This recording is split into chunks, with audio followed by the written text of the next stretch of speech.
Hey, thanks for joining me. Early Top Cow books. There was some kind of exciting, fun stuff that they'd try to put out there when they were still leaning into the trying to do superhero stuff before Witchblade come out, and then the Darkness, and they decided to kind of move everything over into a science fiction, fantasy, magical kind of world, and just left the superhero thing behind. But there was some kind of fun stuff going on. So they did this Ballistic miniseries. I believe it was 4 issues. I can only at the moment find issues 1 and 2. I'm pretty sure I've got issue 3 somewhere, but I can't find issue 4. So I've actually been holding on to these for like the last year, hoping I'd come across issue 4. And as of yet, I haven't found it anywhere. But I'm like, nuts to that. Let's just show the first 2. Why not? It is kind of a weird choice to have the title of the comic be Ballistic, the girl from Cyberforce, and have the WETWORKS team so prominently on the cover. Maybe that was their kind of way of trying to draw attention. Maybe they were worried that Ballistic itself wouldn't sell, but if you put the WETWORKS team on there, that would help draw some eyes, I guess, maybe. But I feel like the main character should be more of a focus. Like, it's just a big close-up of her head.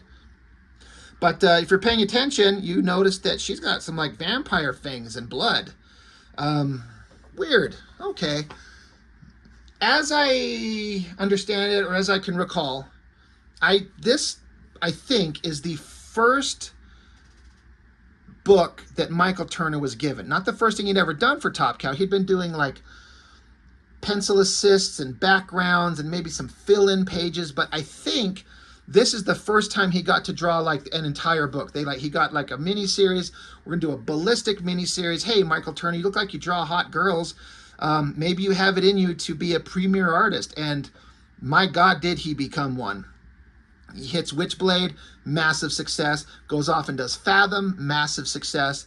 And he had a couple other concepts he was working on before he died of cancer at like 35 or something like that. It's just sad. But anyway, this book, the story, it's kind of standard-ish Image Comics, Top Cow stuff.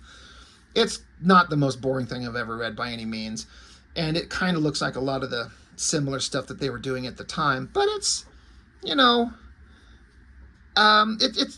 not bad. You can see the rising star that would be Michael Turner in this. He's drawing a lot more heavily rendered, a lot more cross-hatching, a lot more shadows and shading, looking like he's trying to be a little bit more like Mark Silvestri before he developed the style that would be definitive to what Michael Turner is. Written by Brian Haberlin, Michael Turner pencils, D-Tron on ink, so that was like the Witchblade Dream Team. There were some ink assists, I think. Ink assist by the Raymond Negron. Don't know who that is. But all in all, you can tell like Michael Turner's got an eye for detail, and he's always had that. Good backgrounds, good referencing on like pilots and their helmets and their breathing mask and all that type of stuff. Good technology. Coloring looks great, but of course that's always Top Cow. But you get the bad guys. So at least, what's her name? Goddamn, why? Killjoy is her name. This cybernetic villain from the Cyberforce comics. And then a bunch of other random people. But just cybernetic, superpowered beings in big muscular clothes and pointy metallic armor. It's all kind of fun. And it looks good. It doesn't immediately stand out as Michael Turner. If you're a fan of his work, you might be able to identify like the body shape of the girl. It kind of's got his weird elongated forms that he likes to do. But look at all the detail he puts into everything. Like, he is not slacking off. Now, it's a mini-series. I say that because I do believe that these artists probably got a lot of lead time on a mini-series. It's not like they don't have to release it until a bunch of it's ready to go. So maybe that's helping give Michael Turner the opportunity to find his rhythm. But it seems like Michael Turner is pretty damn consistent. Like, he got stuff out relatively consistently, as I recall.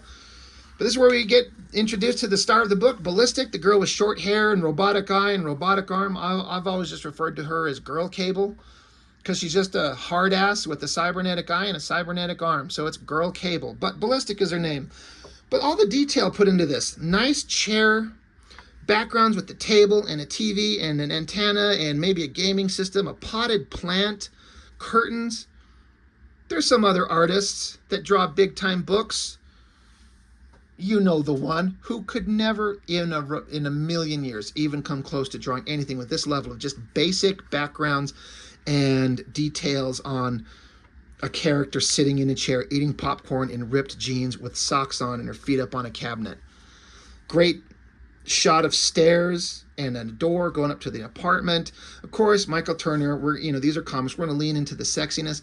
The kind of positioning of these figures, where they're down low, like where it's kind of like the camera's like elevated looking down at them. So we can have this big, awesome, sexy shot of her opening up the door in her little tight little crop top and her ripped jeans and her high-waisted thong underwear to give her the sexy shot. It's powerful and it's exciting and it's fun. I don't have a problem with it, really. But looking at it, it's kind of an odd choice to have her so big and prominent. These guys kind of, like, it doesn't make sense. They're not standing on the same ground. But it doesn't matter. It's fun. But they're bugging her. She shows up and grabs them and tells them to go get fucking lost. And then she slams the door in their face. So, fun. And then I guess this hot girl in this skanky little sexy little miniskirt and high heels is coming to visit Ballistic and sit in her crappy apartment and watch stupid movies and eat popcorn.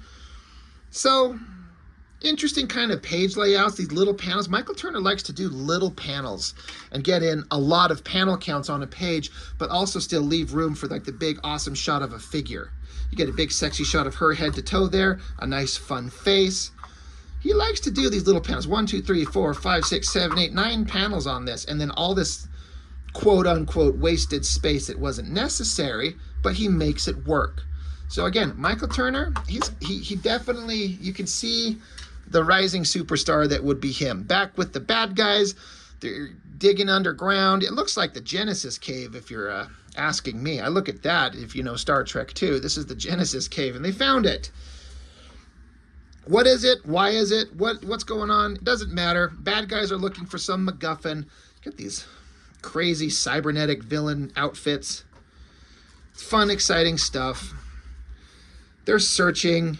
They find something. I guess eventually what we run into is, because you saw on the cover, we got WETWORKS involved. So like the werewolves and the vampires from the WETWORKS world, you know, WETWORKS, I've talked about them recently. Interesting visuals, interesting concept in theory, but the execution of it never really worked. But they're going to show up in here. I don't care about the werewolves or vampires from WETWORKS. I'm not sure that this is definitely them, but whatever it is, it's some kind of monster creatures. And Michael Turner's good at drawing monsters. I mean, look at this thing. He's good at drawing big organic stuff. This awesome lower shot and the coloring, doing this awesome energy blast with like these, it's almost like shock waves in like square patterns to show the power of his laser blast that blows away the monster. That's really neat. Like, that's really fascinating. I like that a lot. But yeah, the bad guys have ran into vampire creatures, and they look like the WETWORKS monsters, kind of. It's an awesome shot, ripping a guy up. I mean, again, a lot of detail, a lot of time, a lot of effort put into it. You know, credit to Michael Turner for making a visually interesting page, even if maybe the story is not super exciting. Of course, we're going to have hot vampire babes, so they're scantily clad. Because what else would they be? It's a Top Cow comic drawn by Michael Turner. You got to have the hot scantily clad babes. But again, I like the coloring on all this, and Michael Turner's attention to detail on everything is just, it's pretty damn exciting. But yeah, we eventually get with one of the characters that was with the bad guy team. He shows up Ballistic's door, and he's had his ass kicked, and something happened, and he kind of gives her some information. Cyber Data's involved, so out she goes. She puts on her little Cyber Force outfit and goes jumping out a window. I feel like I've seen Silvestri draw this exact pose in one of his early issues of the regular series of Cyber Force, but that's fine, I don't mind. But Cyblade, oh my god, Ballistic, she's on the job from Cyber Force. She's going to go investigate why this guy got attacked. Some kind of... Do they know each other? Anyway, it doesn't matter. Who cares? She goes out, she investigates, she finds Killjoy, and once again, she's shredded and torn up. So Ballistic has to ask her what the hell's going on. This happened in Cyberforce recently, too. This exact thing where Killjoy was torn up and Ballistic was there and had to talk to her. Something similar to that. But good visuals, good tall shots, good shots of Killjoy's face. She's torn up and falling apart and bleeding blood and oil and technological goo. And then this is where we get into the WETWORKS characters. This guy's like some kind of werewolf creature that's a good guy, I believe, in the WETWORKS universe. It's hard to say because the WETWORKS team and the books were so boring. But I feel like when Michael Turner's given the opportunity, hey, you're going to draw a Ballistic book. It's a miniseries. It's your time to shine. We're also throwing in Will Spertasio's team. I think he'd feel the weight of responsibility, the honor of all the stuff he gets to draw. So he's going to do his absolute best. And that's pretty awesome. I mean, the attention to shadow and lighting and detail, like he's not wasting any space. He's putting in a lot of effort. Ballistic ends up back at her room where her hot little friend, she's on the ground dead, and the guy that was there that they took in that was attacked and showed up at her door, oh, guess what? Well, he was a vampire, and he attacked her friend, but she doesn't know it, so she goes over and hugs him, but she doesn't know he's a vampire, and guess what? Eyes, mouth, fangs, and he sinks his teeth into Ballistic like he's giving her a vampire bite. She's like the premier character, one of the premier characters from Mark Silvestri's team, and she's getting bitten by a vampire? Oh, shit. That's kind of neat, actually. Great layouts. I mean, again, you could see the superstar Michael Turner putting everything into these pages. And then I liked this. She's being turned into a vampire, and we just get a page, silence. Couple of panels of the WETWORKS characters. This is the only time I was ever like, okay, these guys are badasses. The visuals, it's visually making them awesome in a way that they kind of never really were. They're walking, and then each character starts forming the golden goo over them, and you get this shot of them standing there, gearing up. Of course, we're going to put the hot girl right up front. It's just incredibly awesome double-page spread of these characters. Yes, Will Spertasio drew the best version of him, but Michael Turner, like I was saying, I feel like he's probably just feeling the weight of the responsibility and the honor and the opportunity given to him to draw this book with these characters. So he's going to blow our minds. And you know what? He is. That's awesome. That looks fantastic. And then we get back to Ballistic. Well, she's lying around naked. She's cold.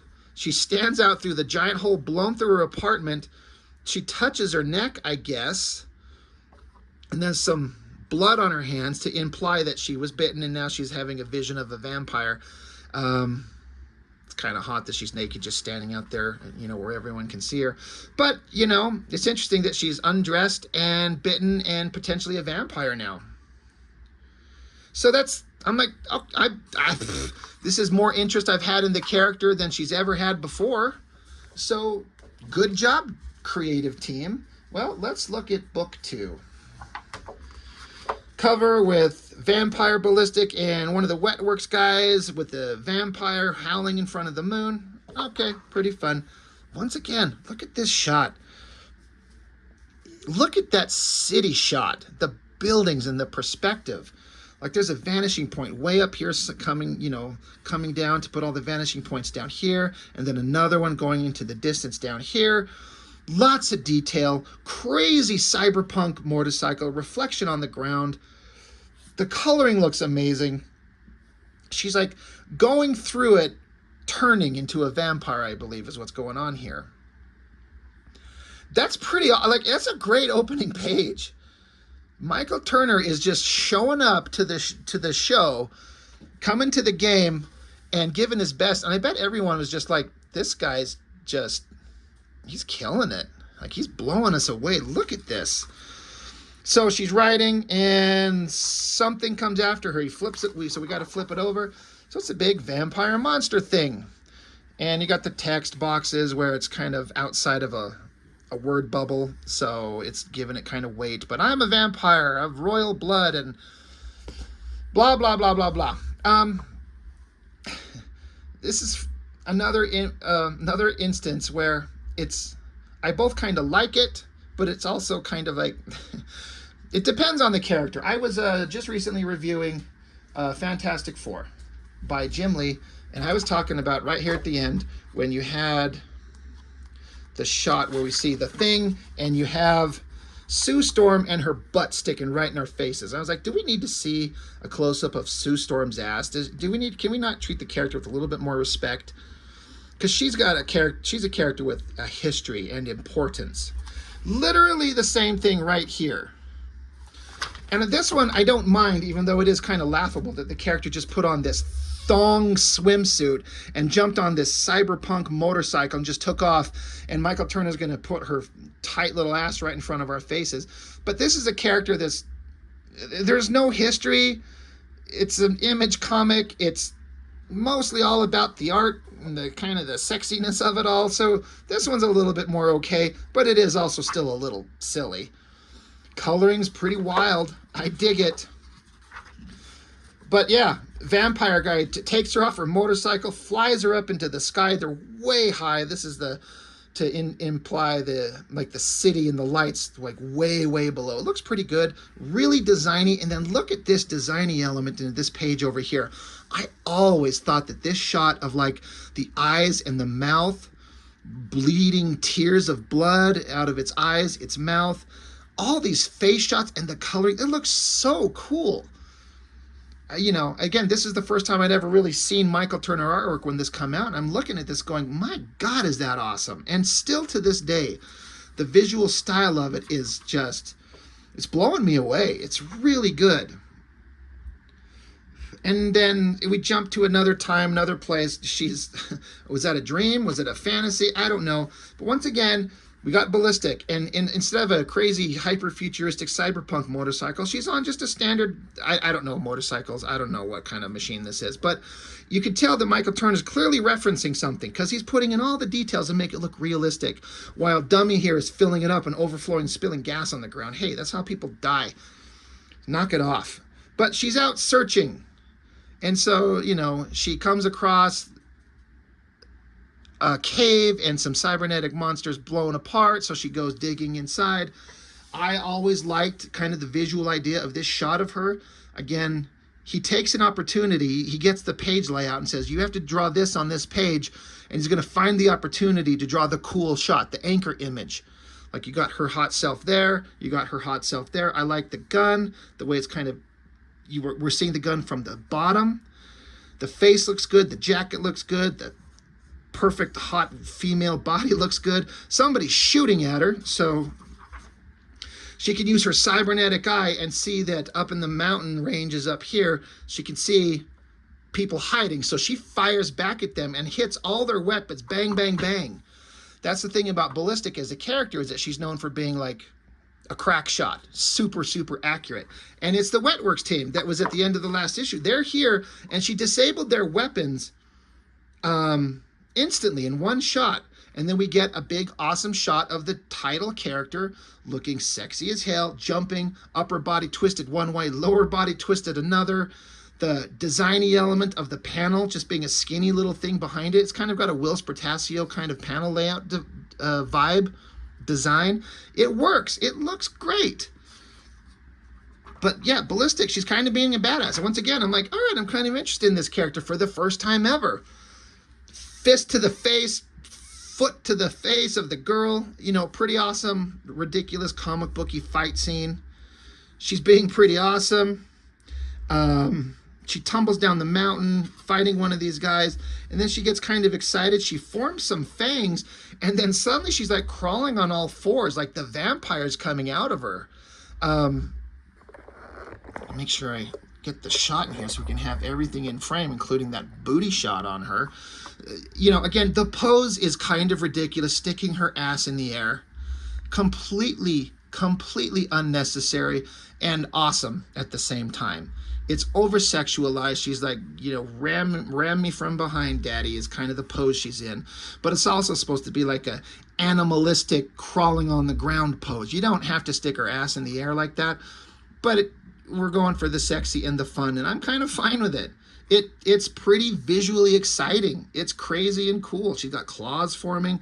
So she goes after one of the WETWORKS guys and she tries to like bite out of him, but then he like melts away. This is another thing that they kind of showed in one of the WETWORKS books where a similar thing happened. I don't understand it. I don't get it. Where she's going to bite, but then it just like melts away where she was going to, and then it reforms, and then she passes out. I guess the vampire-ness inside her subsides. It's not entirely clear, but I wasn't reading all the intricacies of this story for the, I'm not reading this for the story necessarily. Excuse me. Evil vampire guy, he's in a bar and he's like having a conversation with himself, but you're led to believe that he's talking to somebody, kind of just spilling his heart and soul. But then you see that the person he was talking to as he leaves the bar is like been dismembered and propped up with body parts, and in the background there's all these dead bodies, like gruesomely speared with pool cues, and their bodies just ripped apart. It's pretty gruesome stuff, so it's kind of fun. Now we're back with the vampires and monsters. I love the skeleton right here up front in the shadow, the body on a pike kind of thing stuck through it. This is all kind of fun and interesting. This vampire guy that's wearing essentially nothing except a cybernetic dick diaper, that's kind of dumb, but it seems like a weird design choice, but what do I know? Okay, we're back into the fun stuff. Got to turn it sideways. Michael Turner's going to take that opportunity to draw the title character, make her look hot, great face, great hair, great hands, great boobs, these crazy kind of boot design things. It's an interesting choice for him to absolutely not render anything on these boots, just leave it open line like that and let the color fill it in. I dig it. I like this shot of the girl WETWORKS character standing up here, her hair blowing in the wind. It's a pretty good shot. Again, Michael Turner's making these pages visually exciting, and that's what we were kind of here for. I always like this shot of her face, the expression, the arm, the gesture on the hand, and even the panel layouts. It's got a Will Spertasio vibe with a bunch of small panels, leaving a bunch of, open space between the panels.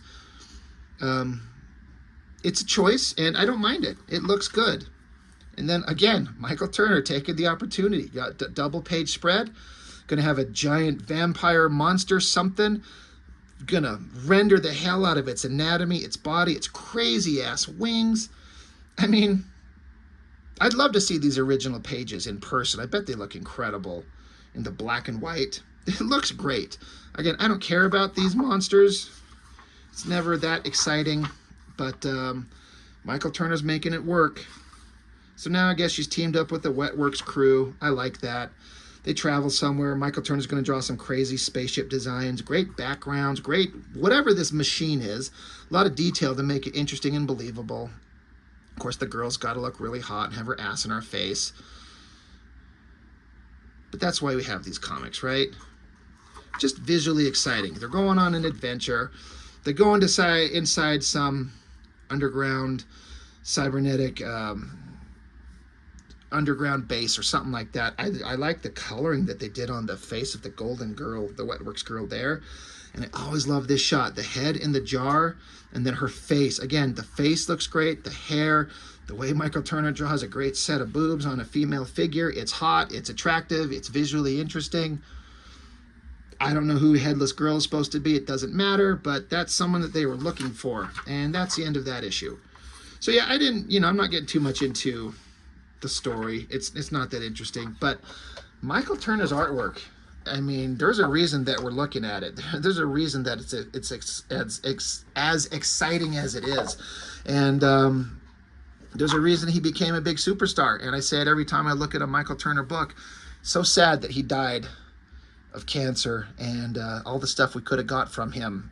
It's sad, but he was a superstar from the get-go. It looks like he just needed the opportunity, and Silvestri recognized the skills and brought him along, and everyone's the better for it. So that's all I've got for now. Thank you for watching. I really appreciate it. I'll see you next time.